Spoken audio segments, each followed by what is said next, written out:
जब आपके प्राण, जो आपका हृदय है,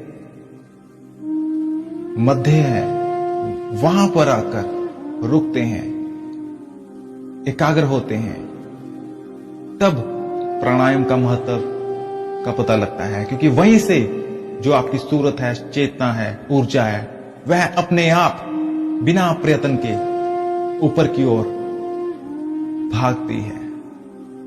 और यह दिव्य अनुभूति है। क्योंकि शुरुआती समय में सब इसको बलपूर्वक या विधि पूर्वक इसको ऊपर लेके जाने का प्रयत्न करते रहते हैं, लेकिन प्राणायाम से ही यह अपने आप बिना प्रयत्न के चलती है। रोम रोम में नाम का जो प्रभाव है, जो सांसों की माला से नाम रोम रोम में हमारे शरीर में चलता है, उसके पीछे का भी मुख्य कारण प्राणायाम ही है। इसीलिए इसमें आपकी पकड़ का होना बहुत ही जरूरी है।